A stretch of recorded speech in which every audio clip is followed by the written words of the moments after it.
کہ ہمارا اگر اپنے رب سے تعارف ہو جاتا ہے، ہم اپنے رب کو پہچان جاتے ہیں کہ ہم کس کو پکار رہے ہیں اور وہ کہاں ہے، تو جتنا جتنا ہمارا یہ یقین ہوگا کہ وہ ہمارے قریب ہے اور وہ سنتا ہے اور جواب دیتا ہے، اتنی ہی زیادہ محبت اور توجہ کے ساتھ، اخلاص کے ساتھ ہم دعا کریں گے انشاءاللہ۔ اور پھر آپ دیکھیے کہ اللہ تعالیٰ ہماری دعاؤں کو ضائع نہیں کرتا۔ اجیب دعوت الداعی اذا دعانی، مطلب یہ ہے کہ جو بھی مجھ سے مانگتا ہے وہ کچھ پا کے ہی لوٹتا ہے، وہ نامراد نہیں ہوتا۔ جیسے زکریا علیہ السلام نے کہا تھا کہ وَلَمْ أَكُنْ بِدُعَائِكَ رَبِّ شَقِيًّا، کہ اے رب تجھے پکار کر تو میں کبھی بدبخت ہوا ہی نہیں، کبھی مایوس ہوا ہی نہیں، کبھی محروم ہوا ہی نہیں، جب بھی تجھے پکارا تجھ سے کچھ پا ہی لیا۔ تو اس لیے ہر دعا کرنے والے کو یہ یقین ہونا چاہیے کہ ہماری دعا ضرور سنی جائے گی، کیونکہ شیطان انسان کے دل میں یہ وسوسہ ڈالتا ہے کہ تمہاری دعا قبول نہیں ہوگی۔ نہیں بھائی، ہر ایک کی دعا قبول ہوتی ہے اگر وہ صحیح معنوں میں اپنے رب کو پکارتا ہے، وہ دعاؤں کو سنتا ہے اور جواب بھی دیتا ہے۔ ضرورت اس بات کی ہے کہ ہم اپنے دل کو حاضر کر کے اللہ سے مانگیں، اخلاص کے ساتھ مانگیں، اور قبولیت کے جو اوقات ہیں یا جو علامات ہیں ان کو سامنے رکھتے ہوئے مانگیں۔ اور پھر ساتھ یہ بھی کہا گیا فَلْيَسْتَجِيبُوا لِي وَلْيُؤْمِنُوا بِي لَعَلَّهُمْ يَرْشُدُونَ، کہ انہیں چاہیے کہ وہ بھی میری بات مانیں، یعنی اگر یہ چاہتے ہیں کہ میں ان کی دعائیں قبول کروں تو پھر انہیں بھی چاہیے جب میں انہیں پکارتا ہوں، ایک تو یہ ہے نا کہ ہم اللہ تعالیٰ کو پکارتے ہیں، اور ایک اللہ تعالیٰ بھی ہمیں پکارتے ہیں، یعنی اللہ سبحانہ تعالیٰ کب پکارتے؟ ہر اذان میں پکار آتی ہے، حی علی الصلاۃ حی علی الفلاح۔ تو پھر ہم کیا کرتے ہیں؟ کیا واقعی ہم صلاح کی طرف جاتے ہیں یا نہیں؟ اسی طرح قرآن مجید میں بہت دفعہ یا ایھا الذین آمنوا کہہ کے ہمیں پکارا گیا ہے، اے لوگو جو ایمان لائے ہو، یا ایھا الناس کہہ کے تمام انسانوں کو پکارا گیا ہے۔ تو کیا ہم انسان بھی اپنے رب کی پکار کو سنتے ہیں؟ کیا ہم بھی جواب دیتے ہیں؟ کیا ہم بھی اس کی طرف بڑھتے ہیں؟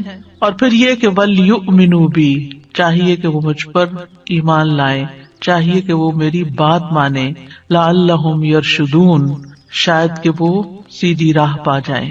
رسول اللہ صلی اللہ علیہ وسلم نے فرمایا تم میں سے ہر ایک کی دعا قبول کی جاتی ہے جب تک کہ کوئی گناہ یا قطع رحمی کی دعا نہ کرے، بشرطے کہ جلدی بھی نہ کرے۔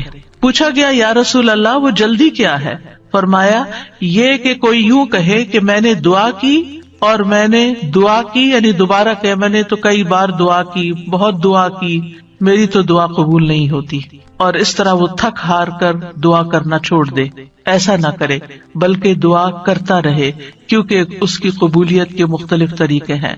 تو اللہ سبحانہ تعالی ہم سے قریب ہے۔ ایک اور آیت میں آتا ہے سورۃ ہود کی، وَإِلَىٰ ثَمُودَ أَخَاهُمْ صَالِحًا قَالَ يَا قَوْمِ اعْبُدُوا اللَّهَ مَا لَكُم مِّنْ إِلَٰهٍ غَيْرُهُ هُوَ أَنشَأَكُم مِّنَ الْأَرْضِ وَاسْتَعْمَرَكُم فِيهَا فَاسْتَغْفِرُوهُ ثُمَّ تُوبُوا إِلَيْهِ إِنَّ رَبِّي قَرِيبٌ مُّجِيبٌ۔ اور سمود کی طرف ان کے بھائی صالح کو بھیجا، اس نے کہا اے میری قوم اللہ کی عبادت کرو، اس کے سوا تمہارا کوئی معبود نہیں، اسی نے تمہیں زمین سے پیدا کیا اور تمہیں اس میں آباد کیا، سو اس سے بخشش مانگو، پھر اس کی طرف پلٹ آؤ، یقیناً میرا رب قریب ہے، قبول کرنے والا ہے۔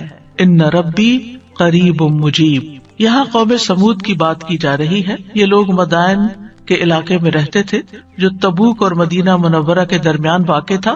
صالح علیہ السلام نے اپنی قوم کو ایک طرف اللہ سبحانہ تعالیٰ کی عبادت کی دعوت دی، توحید کی دعوت دی کہ صرف وہی تمہارا معبود ہے جس نے تمہیں پیدا کیا، جس نے تمہیں زمین میں آباد کیا، لہٰذا تم شرک سے اجتناب کرو، صرف اللہ کی طرف رجوع کرو۔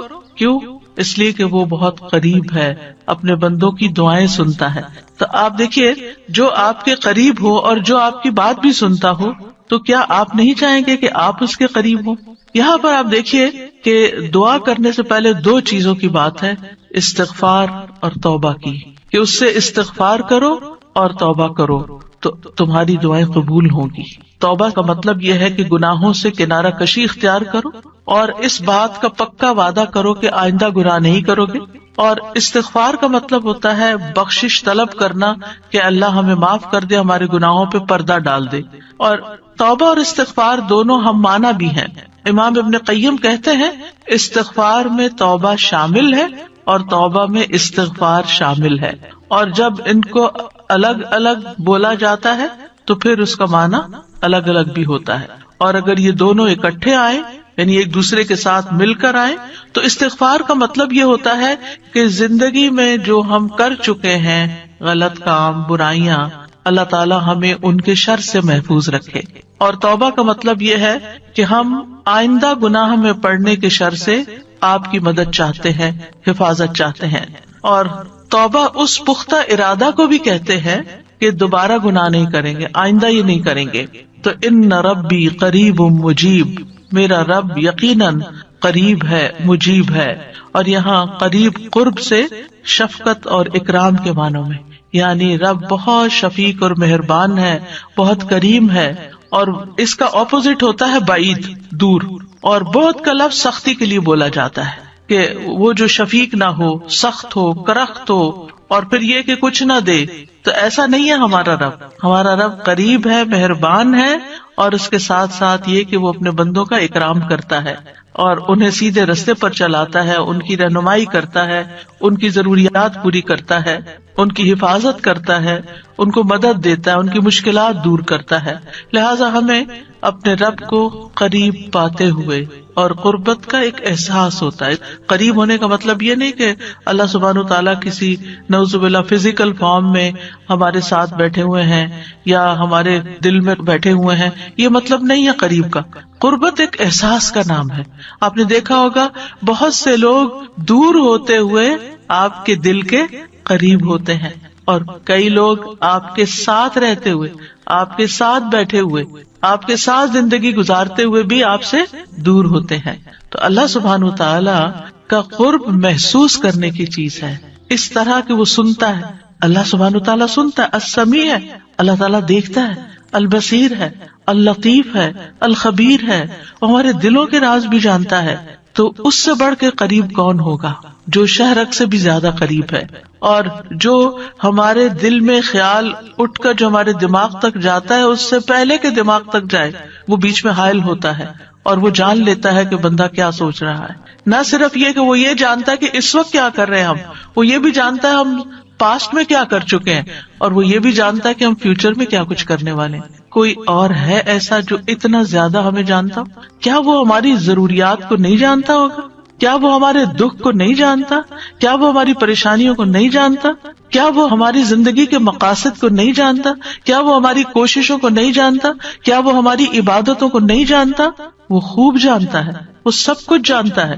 تو جو جانتا ہے اس سے مانگے بنسبت اس کے کہ جو جانتا بھی نہیں ہے، اور ہم اس سے توقعات لگا کے بیٹھے رہے کہ یہ ہمارے لیے کچھ کریں گے. عام طور پر ہم جب کسی مشکل کا شکار ہوتے ہیں تو پھر بندوں کی طرف دیکھتے ہیں، نہیں، جو اپنے رب کو قریب پاتے ہیں وہ اپنے رب ہی کی طرف دیکھتے ہیں اور رب ہی کی طرف پلٹ پلٹ کر جاتے ہیں. اور تابا یتوبو کا مطلب پلٹ پلٹ کر جانا بھی ہے، کہ واپس پلٹتے ہیں کہ اللہ تعالیٰ اگر ہماری کسی بات سے آپ ناراض ہو گئے یا ہم سے خفا ہیں تو ہم تیری ہی طرف پلٹتے ہیں. اعوذ بک منک، تجھ سے ڈر کے پھر تیرے ہی پاس پناہ لیتے ہیں، اپنے گناہوں کے شر سے بچنے کے لیے، اپنی سیئات سے بچنے کے لیے. تو اس لیے تھرو آؤٹ جو ہمارا انشاءاللہ پروگرام ہوگا اس میں آپ یہ دو لفظ بس پکے کر لیں، وہ قریب ہے، وہ مجیب ہے، وہ بہت قریب ہے اور وہ جواب بھی دیتا ہے، وہ دعائیں قبول بھی کرتا ہے. اس لیے اس رمضان میں خوب خوب دعائیں کرنی ہے. اور ویسے بھی آپ دیکھیں کہ دعا افضل ترین عبادت ہے. الدعاء مخ العبادت، عبادت کا جوہر ہے، عبادت کی ٹاپ پر ہے. تو رمضان کا مہینہ عبادت کے لیے، لہذا اس عبادت میں دعاؤں کا ایک خاص حصہ ہونا چاہیے. دعا ہے کیا؟ دعا کا لفظ عربی زبان میں دال عین واو سے مل کر بنا ہے.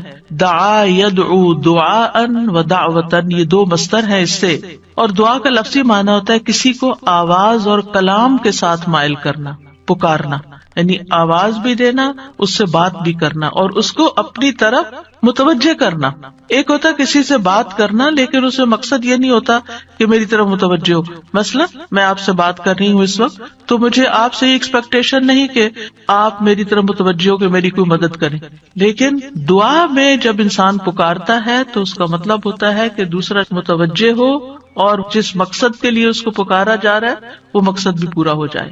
عربی میں کہتے ہیں دعوت اللہ، میں نے اللہ کو پکارا، یعنی میں نے سوال کرتے ہوئے، اللہ تعالی کی طرف عاجزی کرتے ہوئے، جو خیر ہے اس کے پاس اس میں رغبت رکھی اور اس رغبت کو طلب کرنے کے لیے اس کو پکارا، یعنی اس رغبت کے ساتھ اس کو پکارا. قرآن مجید میں دعا کا لفظ مختلف معنوں میں استعمال ہوا ہے. نمبر 1، دعا بمعنی ندا، آواز دینے کے معنوں میں. دعا کا مطلب کیا؟ آواز دینا. جیسے سورۃ آل عمران میں آتا ہے فَقُلْ تَعَالَوْا نَدْعُ أَبْنَاءَنَا وَأَبْنَاءَكُمْ وَنِسَاءَنَا وَنِسَاءَكُمْ وَأَنفُسَنَا وَأَنفُسَكُمْ.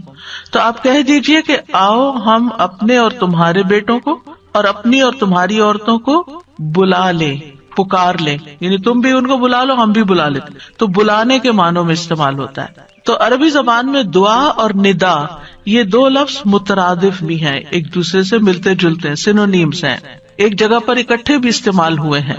الا دعاء و نداء، کہ پکار اور آواز کے سوا کچھ نہیں سنتا. پھر اسی طرح دعا بمعنی طلب کرنا، کسی چیز کی ڈیمانڈ کرنا.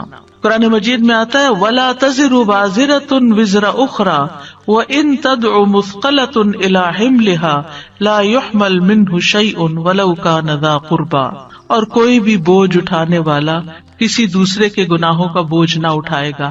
یہ کب کی بات ہے؟ قیامت کے دن. اور کوئی بوجھ سے لدا ہوا شخص اپنا بوجھ اٹھانے کے لیے کسی کو بلائے گا، اس کو پکارے گا، وَإِن تَدْعُ، تو وہ اس میں سے کچھ بھی نہیں اٹھا سکے گا، کوئی مدد نہیں کرے گا قیامت کے دن، اگرچہ وہ قریبی رشتہ دار ہی کیوں نہ ہو. تو کسی کو مدد کے لیے بلانا، آؤ میرا سامان اٹھاؤ، میرا بوجھ اٹھاؤ، اس کے لیے بھی لفظ دعا جس میں ایک طلب پائی جاتی ہے استعمال ہوتا ہے. اسی طرح دعا کا لفظ بمعنی قول، بات کے بھی استعمال ہوتا ہے. قرآن مجید میں آتا ہے فما کان دعواہم اذ جاءہم بأسنا الا ان قالوا انا كنا ظالمین. جب ان کے پاس ہمارا عذاب آیا تو ان کا قول اس کے سوا کچھ نہ تھا کہ وہ کہنے لگے بے شک ہم ہی ظالم تھے. تو یہاں پر قول یا بات کے معنوں میں آیا ہے. پھر اسی طرح دعا کا لفظ عبادت کے معنوں میں بھی آتا ہے. سورۃ کہف میں نوجوانوں کا جو قصہ آتا ہے جس میں وہ اب ایمان کو بچانے کے لیے غار کی طرف جا رہے تھے، تو اللہ تعالیٰ نے ان کے بارے میں فرمایا وَرَبَطْنَا عَلَىٰ قُلُوبِهِمْ إِذْ قَامُوا فَقَالُوا رَبُّنَا رَبُّ السَّمَاوَاتِ وَالْأَرْضِ لَن نَّدْعُوَ مِن دُونِهِ إِلَٰهًا لَقَدْ قُلْنَا إِذًا شَطَطًا.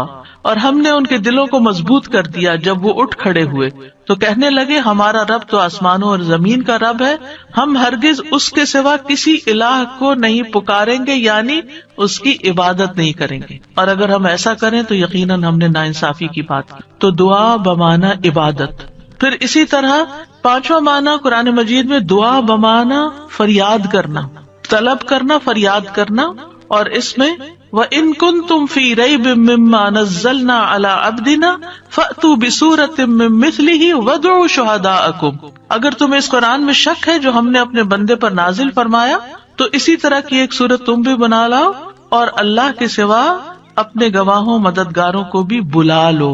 فریاد کرو کہ وہ آئے اور تمہاری مدد کرے، یعنی مدد کے لیے پکارنا، یہ معنی ہے. پھر اسی طرح دعا بمعنی کسی چیز کی ترغیب دینا، یعنی کسی چیز کی طرف دعوت دینا. نوح علیہ السلام نے اپنی قوم کو پکارا تھا قال رب انی دعوت قومی لیلا ونہارا. اس نے کہا ہے میرے رب، بے شک میں نے اپنی قوم کو رات اور دن پکارا، ان کو دعوت دیتا رہا دین کی طرف، اپنے رب کی طرف. اور اس میں معنی عبادت کا بھی ہے کہ اللہ کی عبادت کرو، تو عبادت کی دعوت میں ان کو دیتا رہا. پھر اسی طرح دعا بمعنی منسوب کرنا، نسبت دینا. ادعوہم لآبائہم، ان بچوں کو ان کے حقیقی باپوں کی نسبت سے پکارو، یعنی ادعوہم کا مطلب ہے کہ ان کو اپنے باپوں کی طرف ہی منسوب کرو، جن کے وہ بچے ہیں باپ کا نام نہیں بدلو. اور آٹھواں معنی ہے سوال کرنا، دعا بمانا سوال. جیسے بنی اسرائیل نے موسیٰ علیہ السلام سے کہا قالوا ادع لنا ربک یبین لنا ما ہی، انہوں نے کہا تم اپنے رب سے ہمارے لیے دعا کرو. تو یہ جو دعا ہے یہ بمانا سوال ہے، یعنی مانگو کہ وہ ہمارے لیے بیان کر دے کہ وہ گائے کس طرح کی ہو. تو قرآن مجید میں یہ دعا کا لفظ مختلف معنوں میں استعمال ہوا ہے، لیکن دعا کا عمومی شرعی معنی کیا ہے؟ اللہ کی بارگاہ میں عاجزی کے ساتھ سوال کرنا اور اللہ کے پاس جو خیر ہے اس میں راغب ہونا، رغبت رکھنا. اللہ کی بارگاہ میں اللہ کے حضور عاجزی کے ساتھ سوال کرنا، چیخ چلا کے نہیں بلکہ بہت ہمبل طریقے سے، اور جو خیر اللہ کے پاس ہے اس میں رغبت رکھنا، اس کا شوق رکھنا. طیبی کہتے ہیں اس سے مراد ہے اللہ کی بارگاہ میں انتہا درجے کی عاجزی، انکساری اور محتاجگی ظاہر کرنا. جیسے موسیٰ علیہ السلام نے دعا کیا کی تھی، رب انی لما انزلت الی من خیر فقیر. اپنے فقر، اپنی محتاجی، اپنی ضرورت کا اظہار کیا تھا، انی لما انزلت الی من خیر فقیر. امام ابن قیم کہتے ہیں اس سے مراد ہے ایسی چیز کو طلب کرنا جو دعا کرنے والے کو فائدہ دے، یعنی فائدے کی چیز حاصل کرنے کے لیے سوال کرنا، اور ایسی چیز کو دور کرنے کے لیے طلب رکھنا جو اس کو نقصان دیتی ہو. تو پھر دو طرح سے دعا کرتا ہے انسان، کچھ فائدے کی چیزیں مانگتا ہے اور کچھ نقصان والی چیزوں کو دور کرنے کے لیے اللہ سے درخواست کرتا ہے. ہماری شریعت میں دعا کی دو بڑی اقسام ہیں، ایک ہے دعائے عبادت اور ایک ہے دعائے مسئلہ. دعائے عبادت کیا ہے؟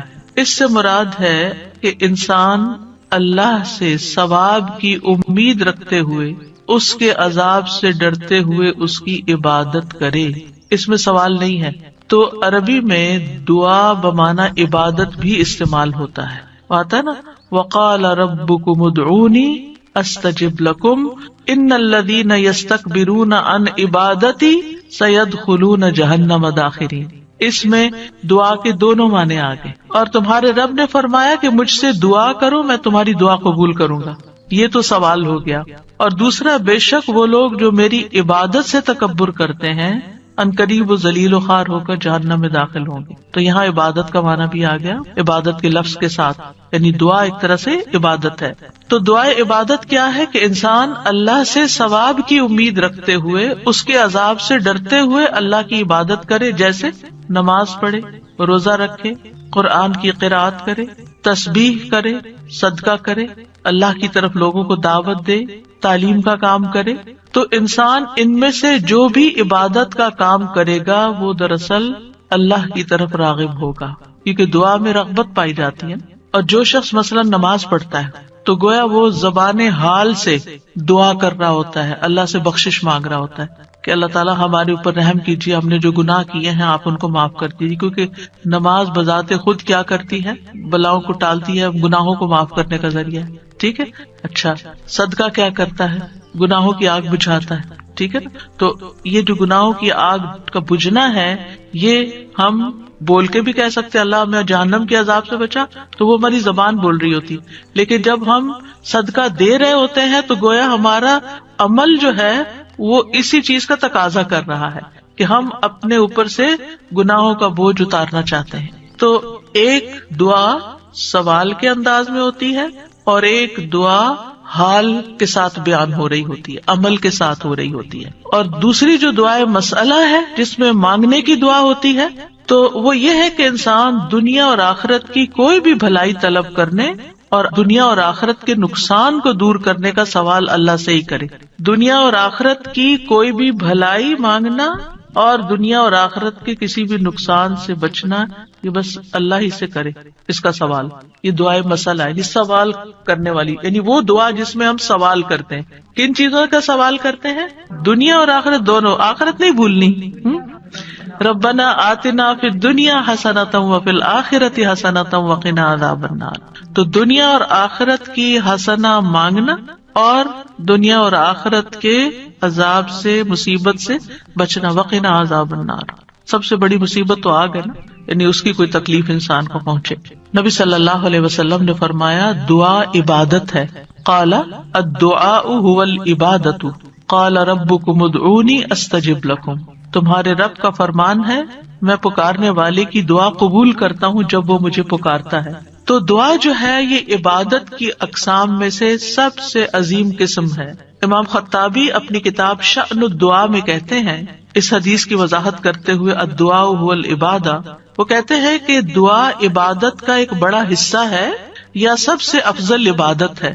جیسے کہ لوگ کہتے ہیں لوگ بنو تمیم ہیں اور مال اونٹ ہیں، یعنی لوگوں کو دیکھنا تو بنو تمیم کو دیکھو، مطلب سب لوگوں سے افضل ہیں. نبی صلی اللہ علیہ وسلم اسی سے تھے نا، اور ان کی تعداد بھی زیادہ تھی. اور اسی طرح عربوں کے ہاں مال کی سب سے بڑی قسم اونٹ ہوا کرتے تھے. وہ کہتے ہیں مال تو اصل میں اونٹ ہے اور لوگ تو بنو تمیم ہی ہے. تو اسی طرح کہا گیا دعا تو عبادت ہی ہے. الدعاء هو العبادہ، دعا ہی عبادت ہے. الحج عرفہ، اس کا یہ مطلب ہے کہ صرف عرفہ میں جاؤ، یہ نہیں. مطلب یہ ہے کہ جتنے بھی ارکان آپ حج کے ادا کرتے ہیں ان میں سے عرفہ کے دن کا قیام اگر کسی نے پا لیا تو اس کا حج ہو گیا، اور وہ سب سے بڑا دن ہے جس میں بخشش ہوتی ہے. تو یہ عربوں کے کہنے کا ایک انداز بھی ہے نا. اور مراد اس سے کیا ہے کہ دعا سب سے افضل عبادت ہے اور ساری اطاعتوں اور ساری بندگیوں کا مغز ہے کہ انسان اپنی ہر پریشانی اور ہر ضرورت میں اللہ کی طرف متوجہ ہو جائے. یہ ہے اصل مقصد. اگر کسی مشکل میں پڑ گیا ہے تو اس مشکل کے دور ہونے کے لیے بس اللہ ہی کی طرف رجوع کرے اور اسی کا انتظار کرے کہ وہی کاٹے گا. لوگوں سے توقعات ہٹا لے. اس کا یہ مطلب نہیں کہ ہم لوگوں سے ہیلپ لے نہیں سکتے، آپ لوگوں سے ہیلپ لے سکتے ہیں، آپ ان کو بتا سکتے ہیں کہ آپ کس مشکل میں اور اس کا حل کیا ہے، لیکن ان سے توقع نہ رکھے کہ یہ میری مشکل حل کر دیں گے. مثلا آپ کو کوئی پرابلم ہوئی ہے، آپ کسی سے مشورہ کرنا چاہتے ہیں، آپ کسی سے کاؤنسلنگ لینا چاہتے ہیں، آپ ضرور لیں، لیکن یہ توقع نہ رکھیں کہ یہ آپ کا مسئلہ حل کر دے گا یا بس یہی آپ کے لیے سب کچھ ہو گیا. اس کو اللہ سبحانہ تعالیٰ سے آگے نہ رکھیں. کہتے ہیں نا ہمت مردہ مدد خدا. ہمت آپ نے کرنی ہے، کوشش آپ نے کرنی ہے، مدد اللہ نے کرنی ہے. دعا کی بھی ہمت ہوتی ہے اور دعا کے لیے بھی ایک ایفرٹ لگانی پڑتی ہے اور اس کے لیے یکسو ہونا پڑتا ہے. خصوصاً آپ دیکھیں کہ جب کسی بڑی پریشانی کے نتیجے میں انسان کے ہوش اڑ جاتے ہیں، اوسان خطا ہو جاتے ہیں، اس کو کچھ سمجھ نہیں آتی، تو ایسی صورت میں انسان اپنے خیالات کو مجتمع کر کے فوکس کر کے پوری توجہ کے ساتھ اللہ کی طرف جب متوجہ ہوتا ہے تو یہ ہے اصل میں دعا کی روح. اور نہ صرف یہ کہ بڑی مشکلات میں بلکہ چھوٹی چھوٹی ضروریات میں بھی اللہ کی طرف رغبت کرنی چاہیے. دعا کی ضرورت کیوں ہے ہماری زندگی میں؟ کیونکہ ہم اللہ کے محتاج ہیں. بادشاہ وہی ہے، ہم فقیر ہیں.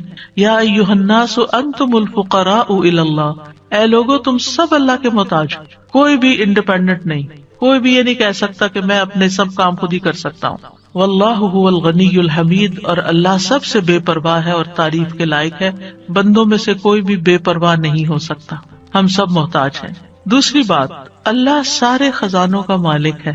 وَإِن مِّن شَيْءٍ إِلَّا عِندَنَا خَزَائِنُهُ، کوئی چیز ایسی نہیں، وَإِن مِّن شَيْءٍ إِلَّا عِندَنَا خَزَائِنُهُ، کہ جس کے خزانے ہمارے پاس نہ ہوں. آپ کوئی چیز آرڈر کرنا چاہتے ہیں تو پتہ چلتا ہے وہ تو ہے ہی نہیں، ختم ہو گئی، اسٹاک ختم، آؤٹ آف اسٹاک. بڑی سے بڑی کمپنی، بڑے سے بڑے ریسورسز رکھنے والے انسانوں سے جب آپ مانگتے ہیں تو آپ دیکھیں کیا ہوتا ہے کہ انسان بعض اوقات وہ اوپر جا کے اتنی نیچے گرتے ہیں کہ پائی پائی کے محتاج ہو جاتے ہیں. ایسی مثالیں آپ نے بھی دیکھی ہوں گی، سنی بھی ہوں گی کہ کہاں ان کے پاس بہت کچھ تھا اور کہاں وہ زیرو پہ آ گئے. اللہ تعالیٰ ایسا نہیں ہے، ہمیشہ سے ہے اس کے پاس اور ہمیشہ رہے گا. ساری مخلوق اگر کسی میدان میں جمع ہو کر سب کچھ مانگے تو بھی اللہ تعالیٰ کے خزانوں میں اتنی کمی نہیں آتی جتنی ایک سوئی کو سمندر میں ڈبو کے نکالا جائے تو پانی جو سوئی کے ساتھ لگتا ہے اتنی بھی کمی نہیں ہوتی. وہ جتنا چاہے خرچ کرتا رہے، جتنا چاہے وہ بندوں کو دیتا رہے، پھر بھی اس کے ہاتھ بھرے رہتے ہیں، ان میں کوئی کمی نہیں ہوتی. ایک اور آیت میں آتا ہے سورۃ المنافقون میں، وَلِلَّهِ خَزَائِنُ السَّمَاوَاتِ وَالْأَرْضِ، آسمانوں اور زمین کے خزانے اللہ کے پاس ہیں. پھر کیا کرنا چاہیے؟ اس کے پاس جانا چاہیے جس کے پاس کوئی خزانہ نہیں ہے، اس کے پاس جو سارے خزانوں کا مالک. مشکل یہ ہے کہ ہمارے مانگنے میں کمی ہوتی ہے، دیر ہوتی ہے. وہ سب کچھ دے سکتا ہے، سب کچھ ہے اس کے پاس. You name it. آپ گھر جا کے بیٹھیں، غور کریں، نماز کے بعد کسی اور خاموشی تنہائی کے وقت مجھے کیا چاہیے، مجھے کیا مسئلہ ہے، مجھے کیا پرابلم ہے، میری کیا پریشانی ہے، کیا اللہ کے پاس اس کا حل ہے؟ یقیناً ہے، وہ کر سکتا ہے، بالکل کر سکتا ہے. پھر مجھے کیا کرنا چاہیے؟ اسی سے مانگنا چاہیے، اس سے گڑ گڑا کے مانگنا چاہیے، اس سے اپنی محتاجی اور اپنی بیچارگی کا اظہار کر کے مانگنا چاہیے. امن یجیب المضطر اذا دعاہ ویکشف السوء. اللہ تعالیٰ آپ سے پوچھتے کون ہے جو بے قرار کی، مضطر، بے قرار، بے چین انسان کی بات سنتا، اس کو جواب دیتا. امن یجیب المضطر اذا دعاہ، جب بھی وہ اس کو پکارتا ہے. ویکشف السوء، اور وہ تکلیف کو دور بھی کرتا ہے. ایسا نہیں کہ وہ صرف سن رہا ہے، اس نے وہ تکلیف دور بھی کر دینی ہے. اور آپ کہیں گے بس اتنی سی بات تھی، میں اس کو اتنا پہاڑ بنائے ہوئی تھی، اپنی زندگی کا بہت بڑا مسئلہ بنائے ہوئی تھی، اور اللہ تعالیٰ کے لیے بس اتنی سی بات تھی. میرے مانگنے میں کمی تھی، اس کے پاس نہیں کمی. ہماری دعا میں کمی ہے، ہمارے اخلاص میں کمی ہے، اس کے دینے میں کمی نہیں ہے. اس طرح پکارا کرے نا کہ اللہ تعالیٰ آپ تو دے کر کسی کمی کا شکار نہیں ہوتے، لیکن میری کمی پوری ہو جائے گی. پھر آپ دیکھیں ہر بھلائی دینے اور ہر تکلیف دور کرنے پہ قادر ہے. سورۃ الانعام میں آتا ہے وَإِن يَمْسَسْكَ اللَّهُ بِضُرٍّ فَلَا كَاشِفَ لَهُ إِلَّا هُوَ وَإِن يَمْسَسْكَ بِخَيْرٍ فَهُوَ عَلَى كُلِّ شَيْءٍ قَدِيرٌ. اگر اللہ تجھے کوئی تکلیف پہنچائے تو اس کے سوا کوئی دور کرنے والا نہیں، اور اگر وہ تجھے کوئی بھلائی پہنچائے تو وہ ہر چیز پر پوری طرح قادر ہے. وہ سب کچھ کر سکتا ہے، وہ قادر. نہ آپ کی کوئی خیر اور بھلائی کو لے جا سکتا ہے، کیونکہ عام طور پہ ہم وہم کا شکار رہتے ہیں کہ اگر میری اس نعمت کا کسی کو پتہ چل گیا تو پھر کیا ہوگا، شاید وہ نظر ہی لگ جائے اور نعمت چھین ہی جائے. ہر وقت اس وہم کا شکار رہنا دراصل اپنے آپ کو ٹارچر کرنا ہے. نہیں، وَإِن يَمْسَسْكَ بِخَيْرٍ، اگر اللہ نے آپ کو کوئی خیر دی ہے، فَهُوَ عَلَى كُلِّ شَيْءٍ قَدِيرٌ، وہ ہر چیز پہ قادر ہے، وہ آئندہ بھی دیے رکھے گا. اس نے اس لیے تھوڑی دی ہے کہ بس ایک بندہ کوئی دیکھے اس چیز کو اور بس وہ واپس لے لے، وہ ایسا نہیں کرتا. ایک روایت میں آتا ہے کہ ایک شخص نے رسول اللہ صلی اللہ علیہ وسلم سے پوچھا، اے اللہ کے رسول، آپ کن چیزوں کی دعوت دیتے ہیں؟ یعنی آپ کی دعوت کیا ہے، آپ کیا بتاتے ہیں لوگوں کو، آپ کیا سکھاتے ہیں؟ آپ نے فرمایا، میں اس اللہ کی طرف دعوت دیتا ہوں جو اکیلا ہے، وہ اللہ کہ جب تم پر کوئی مصیبت آتی ہے اور تم اسے پکارتے ہو تو وہ تم سے تمہاری مصیبت دور کر دیتا ہے. یہ ہے اللہ کا تعارف. جب آپ کے بچے آپ سے پوچھیں اللہ کون ہے تو آپ کیا بتاتے ہیں؟ یہ بڑے بڑے لفظ بولتے ہیں نا. یہ دیکھیں یہاں پر کیا بولا گیا، اتنے سمپل. آپ بچے کو کہہ سکتے ہیں اللہ وہ ہے جو تمہیں کھانا دیتا ہے، اللہ وہ ہے جو تمہیں فلاں چیز دیتا ہے، تمہیں ماما بابا دیے ہیں. جو جو بچے کی ضرورت ہوتی ہے ایج کے حساب سے آپ اس اعتبار سے بچے کو اللہ کا تعارف کرا سکتے ہیں، ان چیزوں کے ساتھ جو نظر آتی ہیں اور جو اس کی پسند کی ہیں کہ وہ ہے اللہ. پھر آپ نے فرمایا کون ہے اللہ کہ جب تم کسی بیابان اور جنگل میں راستہ بھول جاؤ اور تم اس سے دعا کرو تو وہ تمہیں واپس پہنچا دیتا ہے.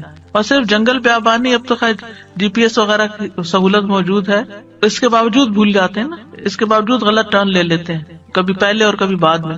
GPS فریز ہو جاتے ہیں، نیٹ چلا جاتا ہے، روڈ میپ ختم ہو جاتا ہے، کئی مسائل ہیں. تو کبھی بھی راستہ بھولیں تو ہم پہلی بات یہ سوچیں کہ اللہ سے دعا کرتے ہیں اللہ راستہ دکھا دے. راستہ بھولنے پر مجھے کبھی ٹینشن نہیں، میں ہمیشہ سوچتی ہوں اللہ پہنچا دے گا، ہو جائے گا، کوئی مسئلہ نہیں. اللہ کے تو علم ہے نا. میں تو کہتے ہیں کہ آپ کو پتا ہے نا کہاں ہے، بس وہاں لے جائیں. ہمیں نہیں پتا، آپ کو تو پتا ہے نا. تو جب آپ اللہ سے مانگتے ہیں، کبھی لاڈ پیار سے، کبھی اس کی کسی صفت کا واسطہ دے کر، کبھی اپنی عاجزی محتاجی ظاہر کر کے، تو وہ ضرور سنتا ہے. پھر فرمایا وہ ذات کہ جب تم قحط سالی میں مبتلا ہوتے ہو اور تم اس سے دعا کرتے ہو تو وہ تم پر پیداوار ظاہر کر دیتا ہے، یعنی تمہاری پیداوار اگا دیتا ہے زمین سے. یہ ہے اللہ، یہ اللہ کا تعارف. پھر آپ دیکھیے کہ ہم کیوں اللہ سے مانگیں، کیونکہ زمین و آسمان کی ساری مخلوق اللہ ہی سے مانگتی ہے، تو ہم کیوں نہ مانگیں. آپ غور کیجئے ذرا اس بات پر، یسألہ من فی السماوات والارض کل یوم ھو فی شأن، اسی سے مانگتا ہے جو کوئی آسمانوں اور زمین میں ہے، ہر دن وہ ایک نئی شان میں ہے، اسی سے مانگ رہا ہے. ہر کوئی جو آسمانوں اور زمین میں ہے، ہر کوئی. کون کون ہے آسمانوں اور زمین میں؟ آسمانوں میں فرشتے ہیں جن کو ہم جانتے ہیں، زمین پر انسان اور جنات ہیں، اس کے علاوہ جو اور مخلوقات ہیں، وہ ساری مخلوق اللہ سے مانگ رہی ہے. اگر ساری مخلوق اللہ سے مانگتے اور ہم کسی اور سے مانگنا شروع کر دیں، غیر اللہ سے مانگیں، تو کتنی حماقت والی بات ہے نا. اللہ نے عقل اسی لیے دی تھی کہ ہم اللہ ہی کو نہ پہچانے. تو اللہ سبحانہ وتعالیٰ سے سوال کرنے کے اعتبار سے 4 طرح کے لوگ ہیں. امام ابن تیمیہ کہتے ہیں پس تمام آسمانوں اور زمین کے لوگ اللہ سے سوال کرتے ہیں تو ان کے 4 درجات بن جاتے ہیں. پہلی قسم، کچھ وہ لوگ ہوتے ہیں جو نہ ہی اللہ کی عبادت کرتے ہیں نہ ہی اس سے مدد طلب کرتے ہیں، حالانکہ اللہ نے ان کو پیدا کیا، ان کو رزق دیا، ان کو عافیت دی. تو یہ کون ہے؟ نہ اللہ کی عبادت نہ ہی اس سے دعا، کچھ بھی نہیں، کوئی تعلق نہیں. دوسری قسم کے وہ لوگ ہوتے ہیں جو اللہ سے مدد طلب کرتے ہیں تو وہ ان کی مدد کر دیتا ہے، لیکن وہ اللہ کی عبادت نہیں کرتے، عبادت نہیں کرتے. ہاں جب کوئی مسئلہ پیش آتا ہے تو پھر کیا کرتے ہیں؟ پھر دعا کر لیتے. ایسے لوگ آپ نے دیکھے ہوں گے، نماز نہیں، روزہ نہیں، صدقہ خیرات کچھ نہیں، ہاں کوئی مشکل پیش آئے تو پھر اللہ سے دعا کرتے ہیں. تیسری قسم کے کچھ وہ لوگ ہوتے ہیں جو اللہ کی عبادت اور اطاعت طلب کرتے ہیں لیکن نہ ہی اس سے مدد مانگتے ہیں نہ اس پہ توکل کرتے ہیں. نماز روزہ کر لیں گے، دعا نہیں کرتے، کہتے ہیں اللہ کو پتہ ہی ہے نا کیا چاہیے، اب مانگنا کس لیے. نہیں، اللہ تعالیٰ خود فرماتے وقال ربکم ادعونی، تمہارا رب کہتا ہے مجھ سے دعا کرو، تو کیوں نہ دعا کریں، ہمیں دعا کرنی ہے. چوتھی قسم کے وہ لوگ ہوتے ہیں جو اللہ کی عبادت بھی کرتے ہیں اور اس سے دعا بھی کرتے ہیں، اس سے مدد بھی طلب کرتے ہیں. تو اللہ تعالیٰ اپنی عبادت اور اطاعت پر ان کی مدد کرتا ہے. جیسے ہم کہتے ہیں ربی اعنی علی ذکرک و شکرک و حسن عبادتی، تو اللہ تعالیٰ مدد بھی فرماتا ہے. اب ہم اپنے آپ کو دیکھیں کہ ہم کون سی کیٹیگری میں فال کرتے ہیں، ہم کہاں ہیں. کیا ہم ان لوگوں میں ہیں جو عبادت بھی کرتے ہیں اور دعا بھی کرتے ہیں؟ تو یہ ٹاپ کلاس کے لوگ ہیں، اور باقی اللہ تعالیٰ کے حق میں کمی کوتاہی کرتے ہیں. تو ہمیں دعا کرتے رہنا چاہیے، اللہ تعالیٰ کو پکارتے رہنا چاہیے، ہر ضرورت میں، ہر مقصد میں، ہر پریشانی میں، ہر دکھ میں، ہر بیماری میں، ہر موقع پر، ہر چیز کے لیے، چھوٹی سے چھوٹی چیز کے لیے، بڑی سے بڑی چیز کے لیے اللہ ہی سے مانگنا چاہیے. کیونکہ وہ دے کر احسان نہیں جتاتا، وہ دے کر شرمندہ نہیں کرتا، وہ دے کر ہم سے واپس نہیں مانگتا، وہ بغیر شرط کے دیتا ہے، غیر مشروط دیتا ہے. وَإِذَا سَأَلَكَ عِبَادِي عَنِّي فَإِنِّي قَرِيبٌ أُجِيبُ دَعْوَةَ الدَّاعِ إِذَا دَعَانِ فَلْيَسْتَجِيبُوا لِي وَلْيُؤْمِنُوا بِي لَعَلَّهُمْ يَرْشُدُونَ. تو ہمیں مانگتے رہنا چاہیے کیونکہ وہ قریب ہے، وہ مجیب ہے. اللہ سبحانہ و تعالیٰ اپنے بندوں کو خود فرماتا ہے کہ اللہ سے اس کے فضل کا سوال کرو، یہ اللہ کا حکم ہے. سورۃ النساء میں آتا ہے وَاسْأَلُوا اللَّهَ مِن فَضْلِهِ، اور اللہ سے اس کے فضل کو مانگو کہ اللہ اپنا فضل فرما. فضل کیا ہوتا ہے؟ جو ہم ڈیزرو نہیں کرتے، نہ اپنی عبادت کی وجہ سے، نہ کسی محنت کی وجہ سے، نہ کسی قابلیت کی وجہ سے، نہ کسی ہنر کی وجہ سے. ہم ڈیزرو نہیں کرتے لیکن آپ دے سکتے، ہم پھر بھی آپ سے مانگتے ہیں. چاہے ہم اس قابل نہیں لیکن پھر بھی آپ سے مانگیں، آپ ہمیں عطا کیجیے. اور اللہ تعالیٰ کو یہ بات پسند ہے کہ بندے اس سے مانگیں، کیونکہ بندے کو جب کسی چیز کی ضرورت ہوتی ہے نا اور وہ اس کو اللہ تعالیٰ سے مانگتا ہے تو وہ اللہ تعالیٰ کے ساتھ کنیکٹ ہو جاتا ہے، اللہ تعالیٰ کو یاد کرتا ہے، اس کے سامنے اپنی حالت کا اظہار کرتا ہے، اپنا دکھ، اپنا شکوہ، اپنا غم، اپنا رنج، اپنی پریشانی اس کو سناتا ہے، جو سن کر آگے نشر نہیں کرتا.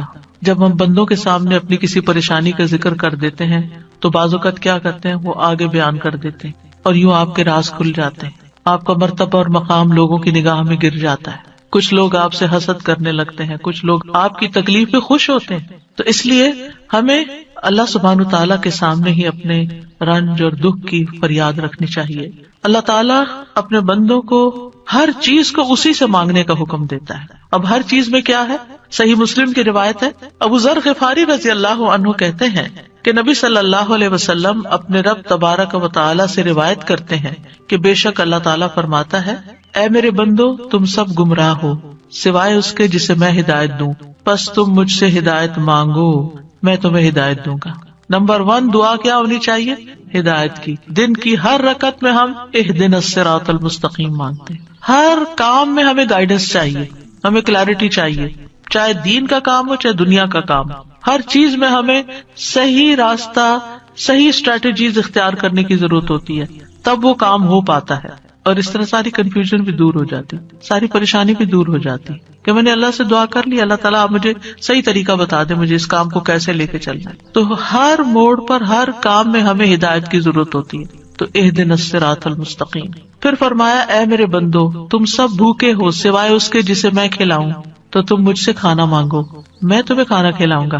سبحان اللہ. سب سے بڑی ضرورت ہدایت کے بعد انسان کی کیا ہے؟ کھانا، جو اس کو دن میں کئی بار کھانا پڑتا ہے. اور انسان سب سے زیادہ پریشان بھی اس کے لیے ہوتا ہے، اور مال کا سب سے بڑا حصہ بھی اسی پہ خرچ ہوتا ہے. یعنی دن میں اگر آپ دیکھیں تو آپ ہر روز اپنا لباس نہیں خریدتے، ہر روز آپ اپنی ٹوائلٹریز نہیں خریدتے، ہر روز اپنی اور چیزیں نہیں خریدتے، برتن نہیں خریدتے، کٹلری، جیولری، یہ سب روز تھوڑی خریدا جاتا ہے. لیکن کھانا تو ڈیلی چاہیے، کھانا تو ڈیلی کنزیوم کرنا ہے، تو اس سے مانگو. اور خاص طور پر اگر کچھ خاص کھانے کو دل چاہتا ہے وہ بھی اس سے مانگو. نیوٹریشس چاہیے، ہولسم چاہیے، صحت مند چاہیے، کیونکہ ساری بیماریاں ہی کھانے سے پیدا ہوتی ہیں. یعنی کھانا مانگو، صرف یہ نہیں کہ ہے نہیں، بلکہ اچھا کھانا مانگو تو اللہ تعالیٰ کھلائے گا. اے میرے بندو، تم سب برہنہ ہو سوائے اس کے جسے میں لباس پہناؤں، تو تم مجھ سے لباس مانگو، میں تمہیں لباس پہناؤں گا. بعض اوقات انسان کو کوئی خاص چیز پہننے کو دل چاہتا ہے، مانگے اللہ سے، اللہ دے گا. اے میرے بندو، تم سب دن رات گناہ کرتے ہو اور میں سارے گناہوں کو بخش دیتا ہوں، تم مجھ سے بخشش مانگو میں تمہیں بخش دوں گا. کیوں اپنے اوپر بوجھ لیے پھرتے ہو؟ کتنے گناہ کر لیے، بہت لیٹ کر دیا، پتہ نہیں اب میری معافی ہوگی یا نہیں، اب میں کیا کروں. وہ معاف کر دے گا، مانگ کر تو دیکھو. اے میرے بندو، اگر تمہارے اولین و آخرین اور جن و انس ایک صاف چٹیل میدان میں کھڑے ہو کر مجھ سے مانگنے لگے اور میں ہر ایک کو جو مجھ سے مانگ رہا ہے وہ سب کچھ دے دوں جو وہ مانگ رہا ہے، تو میرے خزانوں میں کوئی کمی نہیں ہوگی مگر جتنی سمندر میں سوئی ڈال کر نکالنے سے کمی آتی، کچھ کمی نہیں. مانگو، اس کا تو کچھ نہیں بگڑتا، اس کا تو کچھ کم نہیں ہوتا. نبی صلی اللہ علیہ وسلم نے بھی اللہ سے مانگنے کا حکم دیا ہے. عبداللہ بن عباس کہتے ہیں ایک دن وہ رسول اللہ صلی اللہ علیہ وسلم کے پیچھے سوار تھے تو رسول اللہ صلی اللہ علیہ وسلم نے ان سے فرمایا، اے لڑکے، میں تجھے چند کلمات سکھا رہا ہوں، احفظ اللہ یحفظک، تم اللہ کے احکام کی حفاظت کرو، اللہ تمہاری حفاظت کرے گا. احفظ اللہ تجدہ تجاہک، اللہ کی حفاظت کرو یعنی اللہ تعالیٰ کے احکامات کی، تم اسے اپنے سامنے پاؤ گے، قریب پاؤ گے. اذا سألت فاسأل اللہ، جب تمہیں مانگنا ہو اللہ سے مانگو، جب تمہیں مانگنا ہو، کچھ بھی مانگنا ہو. وَإِذَا اسْتَعَنْتَ فَاسْتَعِنْ بِاللَّهِ، اور جب مدد چاہیے اللہ سے مدد مانگو، کسی بھی طرح کی مدد. یعنی مدد صرف مالی مدد نہیں ہوتی، یا مدد صرف ان چیزوں کی نہیں ہوتی اوپر جن چیزوں کا ذکر ہوا ہے. مدد تو ہمیں ہر کام میں چاہیے. ہم کون سی لائن اختیار کریں، کون سا پیشہ اختیار کریں، کون سی جاب لیں، کون سی نہ لیں، کیا کریں کیا نہ کریں، فلان جگہ جانا ہے جائیں یا نہ جائیں، ہر معاملے میں. اور یہ جو ہمیں استخارہ سکھا دیا گیا تو یہ بھی تو یہی ہے. اور اس استخارے میں بھی آپ دیکھیے، اذا سألک عبادی انی فانی قریب اجیب دعوت الداعی اذا دعانی، اس میں بھی آپ دیکھیں بیچ میں واسطہ نہیں رہا نا، تو ہم کسی سے نہیں کہہ سکتے آپ میرا استخارہ کریں، آپ اپنے لیے خود ہی خیر مانگیں. آپ صلی اللہ علیہ وسلم نے عبداللہ بن عباس سے کہا، جان رکھو اگر ساری دنیا مل کر بھی تمہیں نفع پہنچانا چاہے تو تمہیں نفع نہیں پہنچا سکتی سوائے اس کے جو اللہ نے تمہارے لیے لکھ دیا، اور اگر وہ سارے مل کر تمہیں کوئی نقصان دینا چاہیں نقصان نہیں دے سکتے سوائے اس کے جو اللہ نے تمہارے لیے لکھ دیا. کتنا بڑا توکل سکھاتی ہے یہ بات. کتنی فکریں پریشانیاں دل سے اور دماغ سے بالکل آف لوڈ ہو جاتی، کچھ نہیں ہوتا، کوئی کچھ نہیں بگاڑ سکتا. ہم ڈرتے رہتے ہیں نا، کبھی فیوچر سے ڈرتے ہیں، کبھی لوگوں سے ڈرتے ہیں، کبھی کسی بیماری سے ڈرتے ہیں، کبھی بھوک فقر و فاقہ سے ڈرتے ہیں، کبھی اپنے اولاد کے بارے میں ڈر رہے ہوتے ہیں، فکر کر رہے ہوتے ہیں ان کا کیا بنے گا، ان کے ایمان کا کیا ہوگا، ان کے کھانے پینے کا کیا ہوگا، ان کے رہنے کا کیا ہوگا. یہی فکریں تو ہیں ہماری جن میں ہم ڈوبے رہتے ہیں. اللہ نے ہمیں صرف ان فکروں کے لیے تھوڑی بھیجا ہے، ہمیں تو اللہ نے اپنی عبادت کے لیے بھیجا تھا. اللہ نے ہمیں بڑے کام کرنے کے لیے بھیجا، ہم نے اپنے آپ کو چھوٹی چھوٹی چیزوں میں الجھا کر بیمار کر لیا اور انہی کے اندر ہی گھومتے رہے اور انہی کی فکر کرتے رہے اور انہی کے بوجھ تلے دبے رہے. جبکہ ہمیں تو کنتم خیر امت اخرجت للناس، تم بہترین امت ہو، تمہیں تو انسانیت کے لیے پیدا کیا گیا تھا، تمہیں تو اوروں کے لیے پیدا کیا گیا تھا کہ تم خود بھی ہدایت پر اور انہیں بھی اللہ کی طرف بلاؤ. اور تم صرف اپنی ہی ذات میں کھو گئے اور صرف اپنے ہی غم لے کر بیٹھ گئے اور صرف اپنی ہی پریشانیوں میں دن رات رہے. ان سب چیزوں کو تو اللہ کے حوالے کرنے کی ضرورت ہے، وہ ٹیک کیئر کرے گا. ان تنصروا اللہ ینصرکم، اگر تم اللہ کی مدد کرو گے اللہ تمہاری مدد کرے گا اور وہ ضرور کرے گا.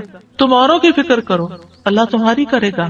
تو اس لیے ہمارے کرنے کا کام کیا، احفظ اللہ یحفظک، حفاظت چاہیے، تم اللہ تعالیٰ کے احکامات کی حفاظت کرو، جو تمہیں کہا جا رہا ہے وہ پابندی سے کرو، باقی کام اللہ کا ہے. اور پھر احفظ اللہ تجدہ تجاہک، جب تم اللہ کے بن جاؤ گے نا تو پھر اللہ کو بہت قریب پاؤ گے.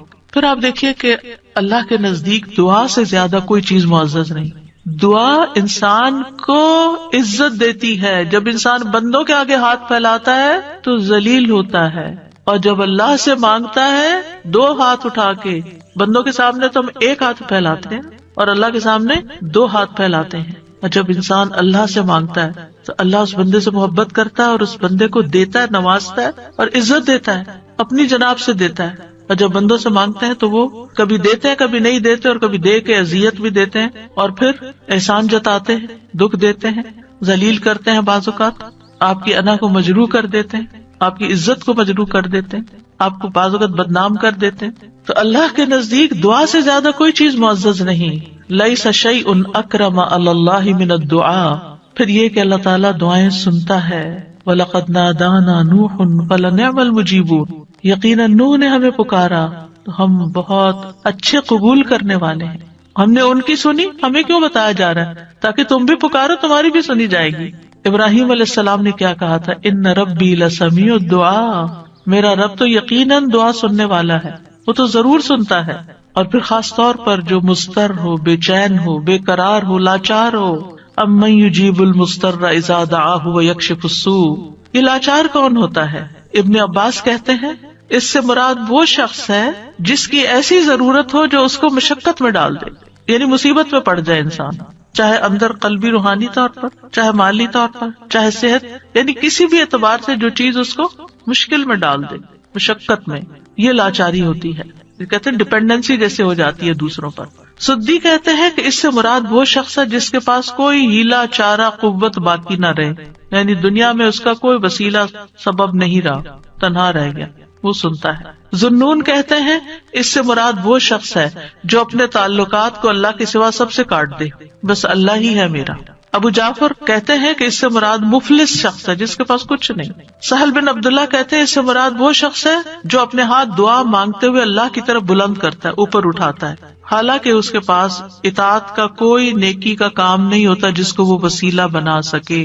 لاچار. اب ہر جگہ سے مایوسی ہوگی، اب ایک ہی راستہ ہے، اور وہ راستہ شیطان کہتا ہے تم تو اتنے نافرمان ہو، تمہاری نہیں سنی جائے گی. نہیں، وہ پھر بھی سنتا ہے. امن یجیب المضطر. اصل میں بندے تو ہم اللہ ہی کے ہیں نا، چاہے ہم اللہ کو اپنا بنائیں یا نہ بنائیں، ہیں تو اسی کے، جانا تو اسی کی طرف ہے، دنیا میں بھی اسی کی طرف جانے کی ضرورت پیش آتی ہے. اور پھر آپ دیکھیے کہ اللہ تعالیٰ کا قبولیت کا وعدہ بھی ہے، اور وہ بندوں کی حاجات پوری کرتا ہے. اللہ تعالیٰ خود پکارتے ہیں جب رات کا ایک تہائی حصہ بچتا ہے، آسمان دنیا پہ نزول فرما کے اللہ تعالیٰ فرماتے ہیں کون ہے جو مجھ سے دعا کرے تو میں اس کی دعا قبول کروں، کون ہے جو مجھ سے بخشش طلب کرے تو میں اسے بخش دوں، کون ہے جو مجھ سے رزق مانگے تو میں اس کو رزق عطا کروں، کون ہے جو تکلیف دور کرنے کی درخواست کرے تو میں اس کی تکلیف دور کروں. اور یہ اعلان فجر کے طلوع ہونے تک ہوتا رہتا ہے. تو اللہ تعالیٰ پکار رہے کہ مانگو مجھ سے.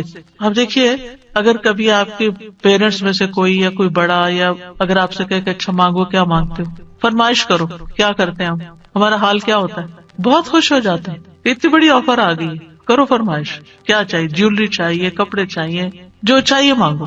تو ہمارا خوشی سے ایسا حال ہوگا کہ ہمیں یہ بھی یاد نہیں رہے گا کہ اب مانگنا کیا ہے. آپ نے اللہ سبحانہ وتعالیٰ روز ہمیں پکارتے ہیں کرو فرمائش، مانگو، کچھ مانگو، اور ہم مانگتے ہی نہیں. جاگ بھی جائے تو ہم مانگتے نہیں. مانگنے کی ضرورت ہے.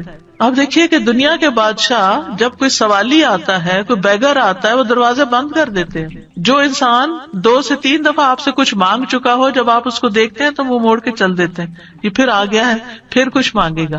کیا اللہ تعالیٰ بھی ایسا کرتا ہے؟ 100 بار آئے آپ اس کے پاس، 100 بار عطا کرے گا. وہ اپنا دروازہ بند نہیں کرتا، وہ اپنی دولت نہیں چھپاتا، وہ تمہارے لیے ہر روز رات کو دروازہ کھولتا ہے. آ جاؤ تم میری طرف، مانگو مجھ سے.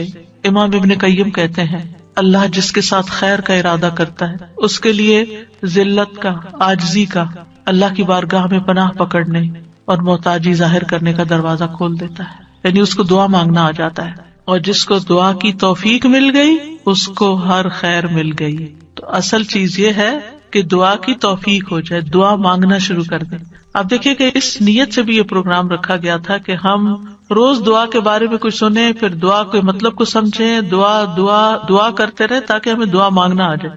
یعنی اس کا ہول سول گول ہے اس پروگرام کا، وہ یہ کہ ہمیں دعائیں مانگنا آ جائیں، ہم دعاؤں کے شوقین ہو جائیں، دعا مانگنے سے محبت کرنے لگے، دعاؤں کے اوپر یقین کرنے لگے کہ اللہ تعالیٰ سنتا اور ضرور سنے گا، اور ہمارے سارے بوجھ اتر جائیں اور ہم سارے اپنے معاملات اپنے رب کے سپرد کر دیں اور ہم دنیا میں بھی ایک اچھی زندگی بسر کریں اور آخرت میں بھی۔ امام ابن تیمیہ کہتے ہیں جب اللہ کسی بندے کے ساتھ خیر کا ارادہ کرتا ہے تو اس کے دل میں دعا مانگنے اور اس سے مدد طلب کرنے کا الہام کر دیتا ہے کہ اللہ سے مانگو، اس کے دل میں ڈال دیتا ہے، اور اللہ اس کے مدد طلب کرنے اور اس کے دعا مانگنے کو اس کے لیے خیر کا ذریعہ بنا دیتے ہیں جس کے لیے اس نے مدد طلب کی ہوتی ہے، یعنی اس کا رستہ نکل آتا ہے۔ تو دعا مانگنے کے فائدے کیا ہیں؟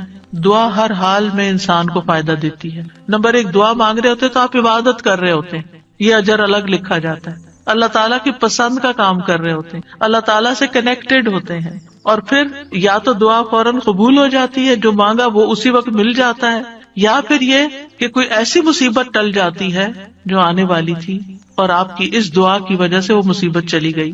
رسول اللہ صلی اللہ علیہ وسلم نے فرمایا دعا فائدہ دیتی ہے اس کے بارے میں بھی جو کچھ نازل ہو چکا ہے اور اس کے بارے میں بھی جو نہیں اترا، بس اللہ کے بندو تم پر دعا کرنا لازم ہے، یعنی جو مصیبتیں آ گئی ہیں ان کو بھی دور کرے گی دعا، اور جو ابھی نہیں آئی اتر رہی ہیں ان کو بھی دور کر دے گی، آنے والی مشکلات کو بھی ہٹا دے گی۔ پھر یہ کہ اللہ تعالیٰ اپنے مانگنے والوں کو خالی ہاتھ نہیں لوٹاتا۔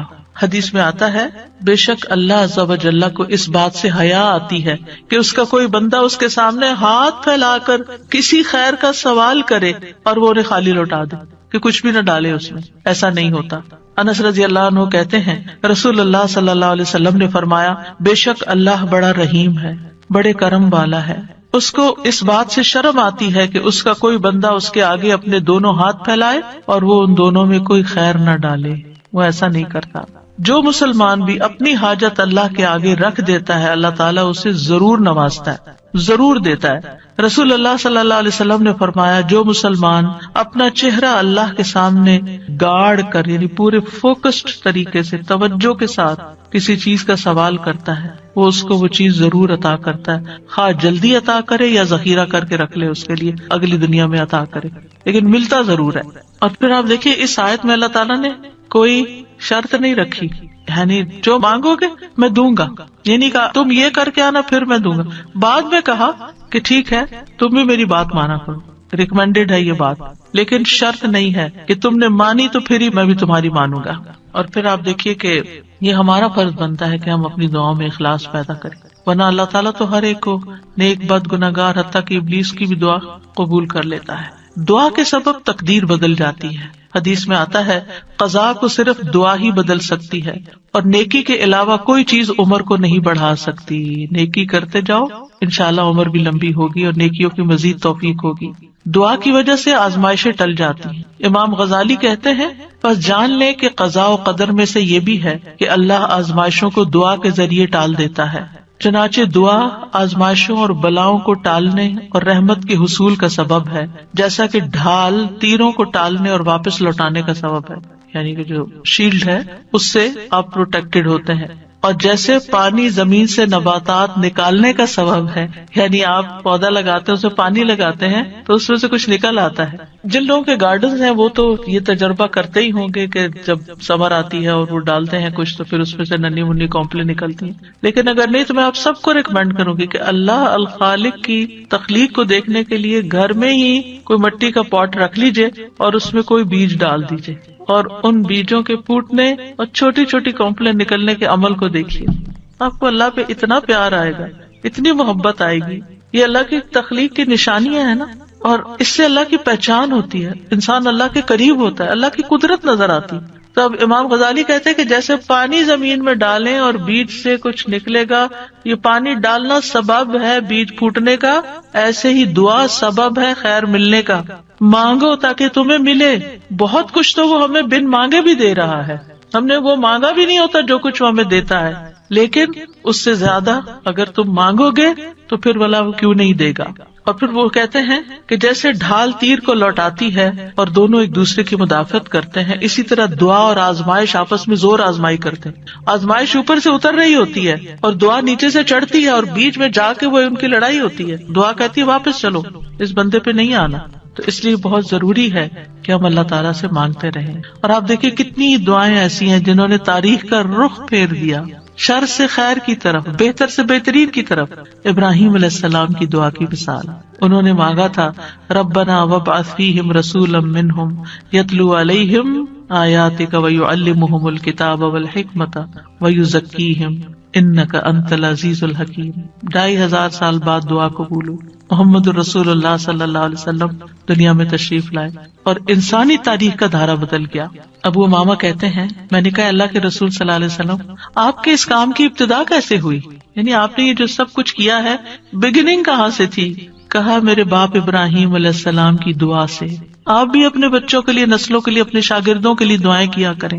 معلوم نہیں ان میں سے کون آپ کی دعا کی وجہ سے کوئی ایسا خیر کا کام کر جائے جو آپ کے لیے بہترین صدقہ جاریہ بن جائے. تو دوسروں کے لیے دعائیں کرنے میں بخل سے کبھی کام نہ لیں.